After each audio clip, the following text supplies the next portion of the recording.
जी हाँ, हर साल के भांति इस साल भी हमारी कोचिंग के तरफ से आप सभी देशवासियों को हार्दिक अभिनंदन करते हैं और करते रहेंगे। बोला बोला सरस्वती मैया की। हेलो, तभी टेबल बढ़ा दे। हेलो, हमारे भाषण में जितने भी छात्र विद्यार्थी आए हैं कृपया शांति पूर्वक अपना भाषण करें और बता देते हैं कोई अश्लील गाना नहीं बजाएगा। अरे हो कह रहे रुको रुको, झगड़ा कर रहा है। रुको, हाला गुली जन कर सरे, ऐसे भाषणों में न लड़ सरे। बहुत लहरिया है, उससे दूरी बना कर रहा है। हाला गुली जन कर सरे, ऐसे भाषणों में न लड़ सरे। कोजली के भाई बड़ी फौकता रे दादा फौकता रे। उसको जल्दी हटाओ हटाओ। अबे पिटाई ल सारे लत जूते, मार पीट करे ल छौकता रे। अबे पिटाई ल सारे लत जूते, मार पीट करे ल छौकता रे।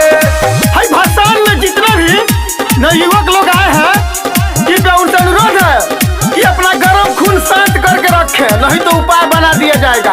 अरे हम उसको अलगे करो तो बहुत उसी समय सुझरा रहा है। ठीक से कहो, गाना बजाए। सुनो, उस श्याम टाइगर के गाना बजाओ, श्याम टाइगर के। ऐसा नौटंकी नहीं चलेगा। भाषण में भक्ति गीत ना बजा के तू हर गीत बजावत सारे।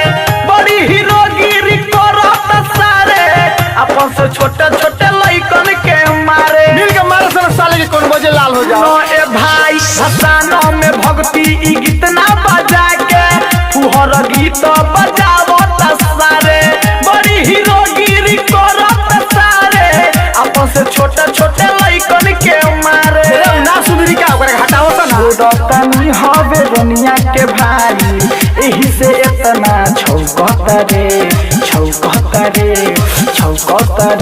उठा के पास मारना तू, सुनो घुर मार। अबे पिटाई ल सारे लत जूते, फुलवा के भाई बड़ी छौकता रे। अबे पिटाई ल सारे लत जूते, रनिया के भाई बड़ी फौकता रे। सब भाई सब से रिक्वेस्ट बा, अच्छा से कमर हिलावा लोग, मस्ती में भाषण करा लोग, मस्ती में। और हाँ, हई जोन करत रे जन खुरपटिया ई तनी कम कर दे जान, ठीक बा।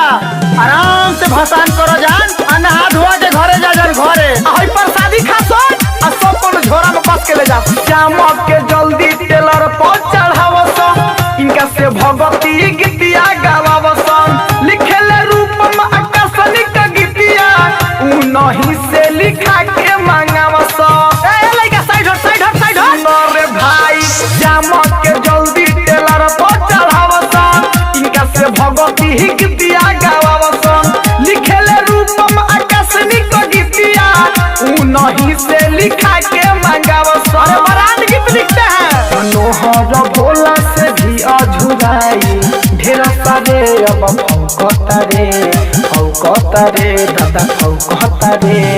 उठा के नहरिया फेंक दो सस्ता। अबे पिटाई ल सारे लत जूते, मुस्कानवा के भाई बड़ी फौकता रे। अबे पिटाई ल सारे लत जूते, चंदवा के भाई बड़ी फौकता रे। हाला गुली जन कर सरे, ऐसे भाषणों में न लड़ सरे। बहुत लहरिया है, उससे दूरी बना कर रहा है। हाला गुली जन कर सरे, ऐसे भाषणों में न लड़ सरे। कोजली के भाई बड़ी फौकता रे दादा फौकता रे। उसको जल्दी हटाओ हटाओ। अबे पिटाई ल सारे लत जूते, मार पीट करे ल छौकता रे। अबे पिटाई ल सारे लत जूते, मार पीट करे ल छौकता रे।